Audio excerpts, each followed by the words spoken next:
Square Enix has been in hot water over the past few years. I, like many other people, absolutely love the franchises they have and want to support the good content they release, but they've had a lot of failures. The Final Fantasy VII Remake faced a lot of controversy over the changes they made. Stranger of Paradise was a really lackluster release that was broken and fairly boring. They recently had Babylon's Fall, which was a complete disaster, but the Square Enix president came out and said he believes that if Japanese developers imitate Western games, they will not be able to produce good ones, and I have a lot of thoughts about this statement.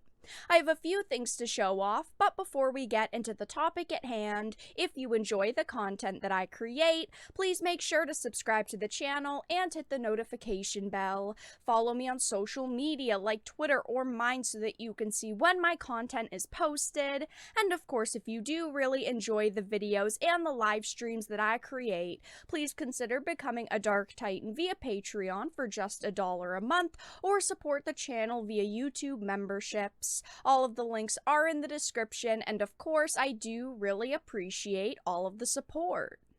Speaking to the current state of video gaming, the Square Enix president Yosuke Masuda says he's of the opinion that even if Japanese imitate Western games, they will not be able to produce good ones. Masuda shared his thoughts on the topic during a recent interview with Yahoo Japan published on April 15th and centered around discussion of Square Enix future prospects in light of gaming's continuing growth, beginning with a brief nod to how important gaming is to some. Now, clearly, gaming is important to me, it's important to a lot of you. Yes, the gaming industry has continued to grow, and that is not going to change. It is the largest entertainment industry at this point, and it is going to continue to reach new heights.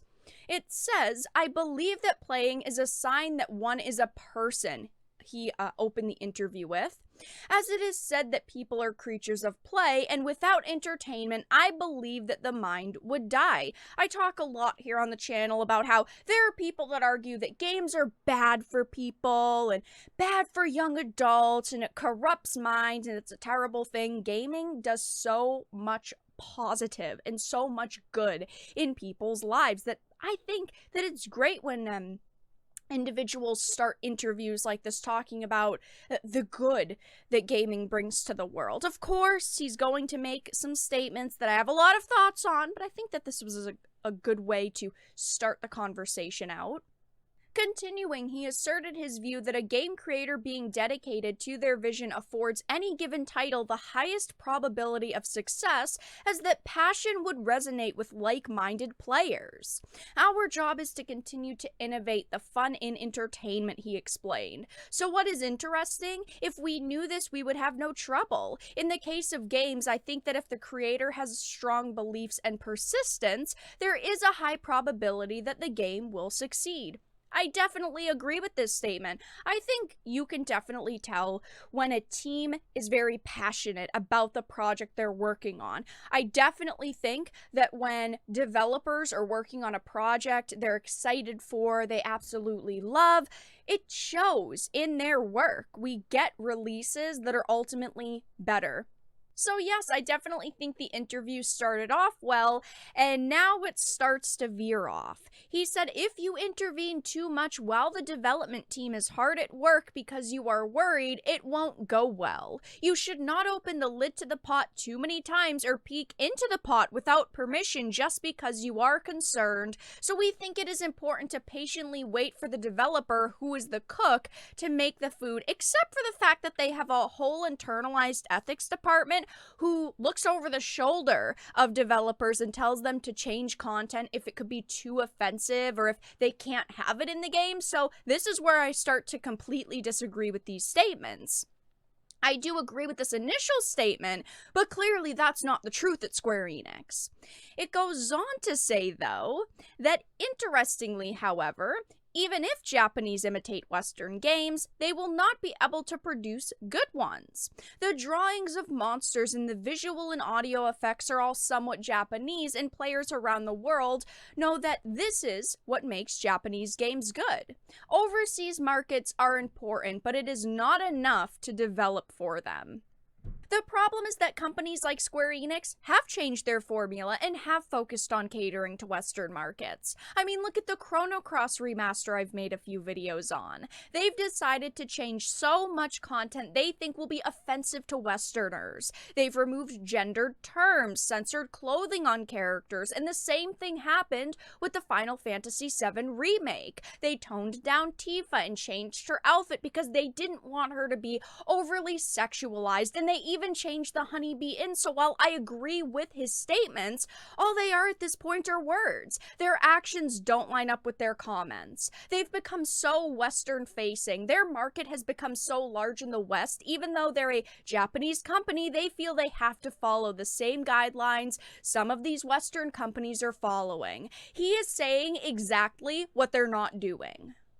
I truly want to have faith in Square Enix because they have amazing franchises and they have made some absolutely fantastic games in the past, and these statements are great if they actually did them, if their words matched their actions. Unfortunately, though, they don't. Of course, the article does point out the recent ethics department job listing that would suggest the company is more than content with Japanese games being modified for foreign sensibilities and matching age rating boards, even if it would alter the original creator's vision and alienate the aforementioned like-minded fans. Fans of Square Enix don't want them to change content in their games. They want these developers to create what they feel like. Unfortunately, it's the higher-ups at Square Enix that don't want them creating anything they want.